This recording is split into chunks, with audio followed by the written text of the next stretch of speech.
Hello everyone, welcome to Minty Talk India. हम पढ़ रहे हैं आपके एनसीईआरटी क्लास 7th मैथमेटिक्स का chapter number 2 fractions and decimals and this is part 1 video जिसमें हम इस चैप्टर के इंट्रोडक्शन को समझेंगे and along with that we will also solve exercise 2.1 questions. इस चैप्टर के बाकी पार्ट्स की वीडियो लिंक्स आपको एज यूजुअल इसी पार्ट के नीचे डिस्क्रिप्शन बॉक्स में मिल जाएंगे या फिर आप क्लास 7th मैथमेटिक्स का प्लेलिस्ट भी देख सकते हैं मिंटी टॉक इंडिया चैनल में। But before we start today's class, here is a short introduction about me. So before we start our chapter, let us see what are we going to learn in this chapter. सबसे पहले हम revise करेंगे कि हमने standard 6 में fraction और decimal से related क्या पढ़ा है and as per that we have exercise 2.1 question. फिर हम multiplication of a fraction with a whole number सीखेंगे, एक्सरसाइज 2.2 करेंगे। Then will do multiplication of a fraction by a fraction and exercise 2.3। उसके बाद डिवीजन करना सीखेंगे, होल नंबर को divide करेंगे एक फ्रैक्शन से और उसके बाद एक फ्रैक्शन को डिवाइड करना सीखेंगे एक होल नंबर से। After that we will learn how we will divide a fraction by another fraction and exercise 2.4 along with that. Finally हम डेसिमल नंबर्स को सीखेंगे, प्लेस वैल्यू को रिवाइज करेंगे एक्सरसाइज 2.5 के साथ। डेसिमल नंबर्स के मल्टीप्लिकेशन को करेंगे along with exercise 2.6। After that एक डेसिमल नंबर वाले नंबर को डिवाइड करना सीखेंगे एक होल नंबर से और दूसरे डेसिमल नंबर के साथ। And then finally with 2.7 exercise our chapter will finish. So let's revise what we have already learned, how well we have learned about a proper fraction. A fraction represents a part of a whole thing. तो यहाँ पे इस circle के अगर मैंने total 8 equal parts किए हैं तो न्यूमरेटर डिनोमिनेटर बना के टोटल पार्ट्स हम डिनोमिनेटर में लिखते हैं और जो पार्ट कंसिडर कर रहे हैं उसे हम न्यूमरेटर में लिखते हैं। So this fraction is showing one part out of 8 equal parts. This is a proper fraction जिसपे डिनोमिनेटर ग्रेटर है न्यूमरेटर नंबर से। Then the second type of fraction is improper fraction जिसमें न्यूमरेटर नंबर ग्रेटर होता है denominator से। So here 7/4 का मतलब है 7 is divided by 4. So if we divide this 7, 4 ones are 4, we will get remainder 3 जो और 4 के टेबल में नहीं जाएगा। So this improper fraction we can convert it and write into a mixed fraction. जो हमारा क्वेश्चन आता है आंसर उसे हम एज अ होल नंबर लिखते हैं, उसके बाद रिमाइंडर वाला number in the numerator line and then जिस नंबर से हमने डिवाइड किया हुआ है वो नंबर डिनोमिनेटर में जाता है। So we can write this improper fraction into 1 whole and 3/4 part is a combination of a whole number and a proper fraction. So third type of fraction is a mixed fraction जिसे हम एक improper fraction में convert कर सकते हैं। That is 4 ones are 4 at the numerator, that is 4 plus 3 is 7 और denominator में denominator वाला number 7/4। After that we studied about equivalent fraction, that is fraction which are similar in value. Suppose you have been given a fraction 3/5. इसका equivalent fraction निकालने के लिए हम numerator और denominator को same number के साथ multiply करते हैं। Any number we can multiply. So here 3 2s are 6 and 5 2s are 10. So 3/5 is similar in value to 6/10. उसके बाद नेक्स्ट हमने लाइक फ्रैक्शंस के बारे में पढ़ा था, यानी कि fractions with the same denominator like 4/5, 2/5, 3/5 सबके डिनोमिनेटर सेम है। अगर हमें किसी 2 या 3 फ्रैक्शंस को कंपेयर करना है कि कौन सा बड़ा है कौन सा छोटा है, हमें सबसे पहले देखना है कि क्या वो लाइक फ्रैक्शंस है। अगर लाइक फ्रैक्शंस नहीं है तो हमें कन्वर्ट करना पड़ता है लाइक फ्रैक्शंस में। जैसे यहाँ पे 4 parts out of 5 equal parts है, 2 parts out of 5 equal parts है, 3 parts out of 5 equal parts है। Which is the smallest fraction? This one 2/5, क्योंकि 5 इक्वल पार्ट्स में से सिर्फ 2 पार्ट ही यहाँ पे लिया हुआ है। लेकिन जब 2 और 2 से ज्यादा फ्रैक्शंस का डिनोमिनेटर डिफरेंट हो जाए, जैसे यहाँ पे 2/7 and 4/5, they are called unlike fractions, means fractions with different denominators. That time we can not compare these two. उसके लिए हमें दोनों फ्रैक्शंस को लाइक फ्रैक्शंस बनाना पड़ता है डिनोमिनेटर सेम करके। फॉर दैट हम एलसीएम लेते हैं दोनों डिनोमिनेटर्स का, that is 7 and 5. So here the LCM comes out to be 35. Now take the first fraction 2/7. 7 में हम क्या मल्टीप्लाई करें कि 35 आ जाए? It is 7 5s are 35. उसी तरीके से 4/5 में अगर हम मल्टीप्लाई बाई 7 कर लेंगे तो डिनोमिनेटर 35 आ जाएगा। So here it becomes 10/35 and here 28/35. Now we can compare out of 35 equal parts 10 parts ज्यादा है या फिर 28 पार्ट्स ज्यादा है?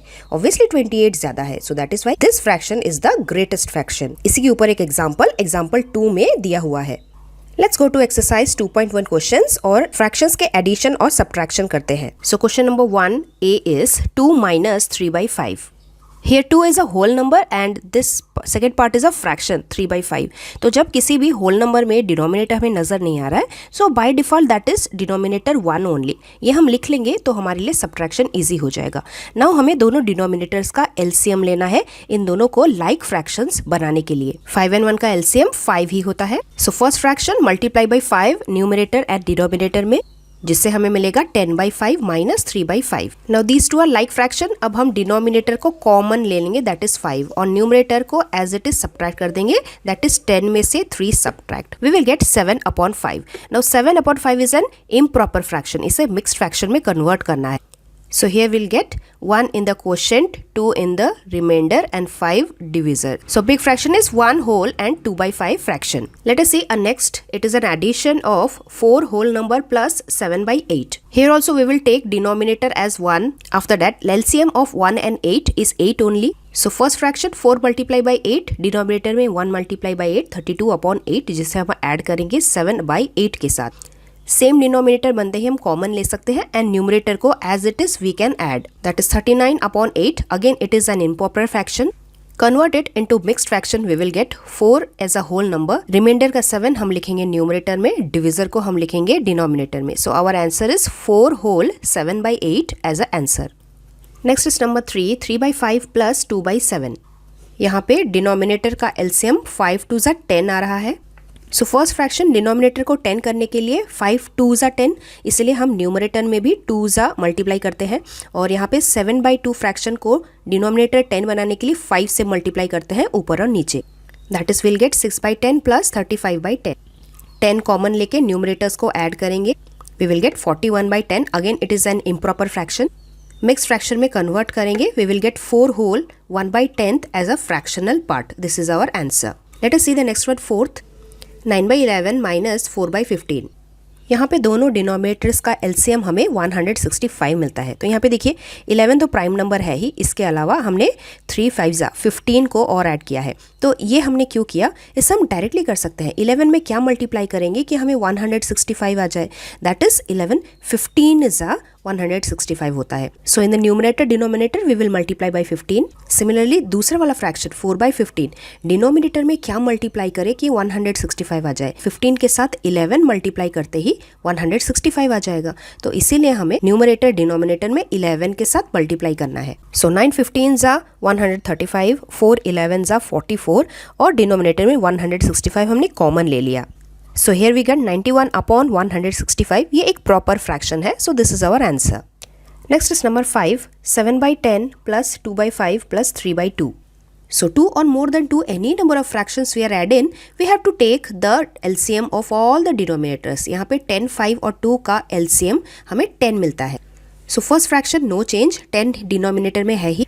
अब थोड़ा डायरेक्ट करते हैं. सेकेंड फ्रैक्शन में हमें डिनोमिनेटर 10 बनाना है. दैट इज 5 2 10 होगा. तो न्यूमरेटर में भी हम 2 करेंगे. दैट इज 2 2 4 एंड डिनोमिनेटर में 10.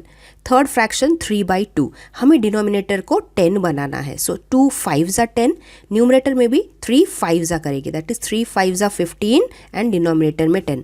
अब सभी 10 को हम लेंगे common and add all the numerators. 7 + 4 + 15 we will get 26/10. या फिर हम एक और चीज़ कर सकते हैं. 26/10 को हम रिड्यूस कर सकते हैं लोअर टर्म्स में. दैट इज इक्विवेलेंट फ्रैक्शन हम निकाल सकते हैं न्यूमरेटर डिनोमिनेटर को सेम नंबर से डिवाइड करके. तो 26 और 10 का कॉमन फैक्टर 2 है. So here 26 divided by 2 will get 13 and 10 divided by 2 we will get 5. Now this 13/15 we can convert it into mixed fraction. That is 2 as a whole number. Fractional part में 3/5 आएगा. So this is our answer. इसी तरीके से next करते हैं number 6. That is 2 2/3 plus 3 whole 1/2. हम इस mixed fraction को इम्प्रॉपर फ्रैक्शन में कन्वर्ट करते हैं. लाइक 3 2 6, 6 + 2 8/3 लिखेंगे. सेकेंड फ्रैक्शन 3 2 6, 6 + 1 7/2 और फिर इन दोनों को ऐड करेंगे एलसीएम निकाल के जो 6 होता है. तो डिनोमिनेटर में 6 बनाने के लिए 3 के साथ हम 2 मल्टीप्लाई करेंगे. 3 2 6. तो न्यूमरेटर में भी 2 मल्टीप्लाई करेंगे. 8 2 16, डिनोमिनेटर में 6. नाउ 7/2 डिनोमिनेटर में मल्टीप्लाई बाई 3 करेंगे तो 6 बन जाएगा. सो न्यूमरेटर में भी मल्टीप्लाई बाई 3. 7 3 21 एंड डिनोमिनेटर में 6 जिसे हम ले लेंगे कॉमन. And then 16 + 21 is 37/6. ये एक इम्प्रॉपर फ्रैक्शन है, इसे हम मिक्स्ड फ्रैक्शन में कन्वर्ट करते हैं। 6 as a whole number, reminder का 1 न्यूमरेटर में, डिविजर का 6 डिनोमिनेटर में। 6 whole 1/6 in a fractional part is our answer. Next question is 8 whole 1/2 fractional part minus 3 whole 5/8 fractional part. इसे भी हम पहले इम्प्रॉपर फ्रैक्शन में कन्वर्ट करते हैं। दैट इज 8 2 ज़ा 16, 16 प्लस 1 17। तो फर्स्ट फ्रैक्शन बनता है 17/2। सब्ट्रैक्ट करना है 3 8 ज़ा 24, 24 प्लस 5 29, 29 अपॉन 8। अब हम 2 और 8 का एलसीएम लेंगे विच इज द नंबर 8 ओनली। तो इन दोनों फ्रैक्शन का कॉमन डिनोमिनेटर हमें 8 बनाना है। इसका तो ऑलरेडी 8 है ही, सिर्फ इसी को चेंज करना है। सॉरी। सो 2 के साथ हम 4 मल्टीप्लाई करेंगे तो 8 हो जाएगा। न्यूमरेटर में भी 4 मल्टीप्लाई करेंगे, 17 4 ज़ा 68 होता है और कॉमन डिनोमिनेटर हम पहले से लिख देते हैं, दैट इज 8। यहाँ पे 8 तो है ही, तो और हमें कुछ चेंज नहीं करना। 29 हम सब्ट्रैक्ट करेंगे 68 से। 68 माइनस 29 होता है 39। 39/8 इम्प्रॉपर फ्रैक्शन है, मिक्स्ड फ्रैक्शन में कन्वर्ट करते हैं। We will get 4 whole 7/8 in a fractional part. This is our answer. आगे चलते हैं question number 2। We have to arrange the following in the descending order. Fractions are 2/9, 2/3 and 8/21। हम compare तभी कर सकते हैं जब डिनोमिनेटर सेम हो, दे आर लाइक फ्रैक्शंस, और तभी हम बता सकते हैं कि बड़ा फ्रैक्शन कौन है, छोटा फ्रैक्शन कौन है, और we can arrange in the descending order. तो लाइक फ्रैक्शंस बनाने के लिए हमें इन तीनों डिनोमिनेटर्स का एलसीएम निकालना। So here we get LCM 63। अब हम डायरेक्ट करने की कोशिश करते हैं। डिनोमिनेटर 9 है, हमें 63 बनाना है। सो 9 मल्टीप्लाई बाय 7 हमें 63 देता है। न्यूमरेटर में भी 7 मल्टीप्लाई करते हैं। 2 7 ज़ा 14 एंड डिनोमिनेटर में 63। पहला फ्रैक्शन मिल गया। अब दूसरा वाला, यहाँ पे डिनोमिनेटर 3 है, हमें 63 बनाना है। 3 में क्या मल्टीप्लाई करें कि 63 आ जाए? वैसे तो हमें 3 का टेबल उतना दूर तक नहीं पता, तो हम क्या करेंगे, 63 को यहाँ पे रफ में थोड़ा डिवाइड करके देखेंगे और हमें मिल जाएगा कि 3 के साथ 21 मल्टीप्लाई करने से हमें 63 मिलता है, एकदम प्रॉपरली डिवाइड हो जाता है। सो हियर न्यूमरेटर में भी मल्टीप्लाई बाय 21 करेंगे, तो वो भी रफ कॉलम में मल्टीप्लाई करके 21 2 ज़ा 42 हमें मिलेगा। So second fraction 42 upon 63। अब तीसरा वाला फ्रैक्शन 21 में क्या मल्टीप्लाई करें कि 63 मिल जाए। अगेन रफ कॉलम में हम डिवाइड करके चेक करेंगे। 21 3 ज़ा 63 होता है। न्यूमरेटर में भी 3 ज़ा करेंगे, 8 3 ज़ा 24 एंड डिनोमिनेटर में 63। नाउ ये तीनों बन चुके हैं लाइक फ्रैक्शंस। अब हम कंपेयर कर सकते हैं। अब इन तीनों में से सबसे बड़ा फ्रैक्शन कौन है? 14 42 24। 42 सबसे बड़ा है, उसके बाद 24 वाला बड़ा है, एंड फाइनली 14 सबसे छोटा है। अब क्योंकि हमें डिसेंडिंग ऑर्डर में अरेंज इस ओरिजिनल फ्रैक्शन को लिखना है, तो हम देखेंगे 42 अपॉन 63 कौन सा वाला था, ये मिडिल वाला 2/3। उसके बाद 24/63 ये वाला थर्ड फ्रैक्शन था 8/21, एंड देन फाइनली ये पहला वाला 2/9। तो इन सब चीज़ों को हमें इस तरीके से अरेंज कर देना है इन डिसेंडिंग ऑर्डर। इसी तरीके से नंबर 2 करते हैं 1/5, 3/7 and 7/10। All the 3 are unlike fraction. हम डिनोमिनेटर को सेम करके लाइक फ्रैक्शन बनाते हैं। Here LCM comes out to be 70। Now the first fraction 5 में क्या मल्टीप्लाई करें कि 70 आ जाए। रफ कॉलम में 70 को 5 से डिवाइड करके देखेंगे। 5 के साथ 14 मल्टीप्लाई करने पे 70 आता है। न्यूमरेटर में भी 14 मल्टीप्लाई करेंगे, 1 40 ज़ा 14 and 70 in the denominator. Second fraction 7 में 10 मल्टीप्लाई करेंगे तो 70 आएगा। न्यूमरेटर में भी 10 मल्टीप्लाई करेंगे, 3 10 ज़ा 30। और उसके बाद तीसरा वाला फ्रैक्शन 7/10। 10 में हम 7 मल्टीप्लाई करेंगे तो 70 आ जाएगा। तो न्यूमरेटर में भी हम 7 मल्टीप्लाई करेंगे, दैट इज 7 7 ज़ा 49। Now all these 3 are like fractions. 14 30 and 49 में सबसे बड़ा है 49, उसके बाद है 30 एंड फाइनली 14 सबसे छोटा है। तो इसे हमने डिसेंडिंग ऑर्डर में अरेंज कर दिया। नाउ 49/70 हमें कहाँ से मिला था? इस वाले से 7/10। तो यही सबसे बिगर फ्रैक्शन है। We will write like this. उससे छोटा था 30/70, तो उसी को हम बीच में लिखेंगे। एंड देन सबसे छोटा वाला था 14/70 जो हमें मिला था 1/5 से, तो ये हम सबसे लास्ट में लिखेंगे। This is how we have arrange them in the descending order. यहाँ पे 3/7 है, little mistake, sorry. Now let us go further. हमारा क्वेश्चन नंबर नेक्स्ट क्या है 3। एक मैजिक स्क्वायर क्या होता है जिसमें हम सभी रोज के नंबर्स को अगर ऐड करेंगे, कॉलम के सभी नंबर को ऐड करेंगे और यहाँ तक कि डायगोनली भी अगर हम ऐड करेंगे तो हमें सेम आंसर मिलेगा। This is called a magic square. तो क्वेश्चन में पूछ रहा है कि is this a magic square? तो row wise, column wise, diagonal wise हमें इन सबको ऐड करना है। यहाँ पे पहला जैसे दिया हुआ है along the first row 4/11 plus 9/11 plus 2/11 क्योंकि ये तीनों लाइक फ्रैक्शंस है, डिनोमिनेटर सेम है। सो 4 + 9 + 2 15/11 हमें मिल गया। उसी तरीके से हम सेकेंड रो करते हैं, 3/11 + 5/11 + 7/11। यहाँ पे ये तीनों लाइक फ्रैक्शंस है, तो हम डायरेक्टली ऐड कर सकते हैं। 3 + 5 is 8, 8 + 7 is 15। Again we are getting 15/11। उसी तरीके से थर्ड रो ऐड करते हैं, 8/11 + 1/11 + 6/11। सभी लाइक फ्रैक्शंस है, न्यूमरेटर ऐड करते हैं। 8 + 1 is 9, 9 + 6 is 15। Again we are getting 15/11। Now let us add the first column, 4/11 + 3/11 + 8/11। ये तीनों लाइक फ्रैक्शंस है, तो numerator we can add directly. 4 + 3 7, 7 + 8 is 15। So here also same answer. Let us add the second column. तीनों like fractions है, so 9 + 5 14, 14 + 1 is 15। Now let us add the third column, 2/11 + 7/11 + 6/11। तीनों like fractions है, so numerator we can add directly। 2 + 7 9, 9 + 6 is 15। Here also 15/11। अब हम diagonally add करते हैं, तीनों like fractions है, so 8 + 5 13, 13 + 2 is 15। Again 15/11। Now the second diagonal, 4/11 + 5/11 + 6/11। तीनों like fraction है, numerator add करते हैं। 4 + 5 9, 9 + 6 is 15। So here also we are getting 15/11। तो because सभी rows, columns और diagonals को add करके हमें 15/11 मिल रहा है, so we can say that yes, this is a magic square। Like this with detailed explanation, let us do from question number 4 to question number 8 in our next part. So stay tuned, we'll meet very soon. Thank you very much, bye bye।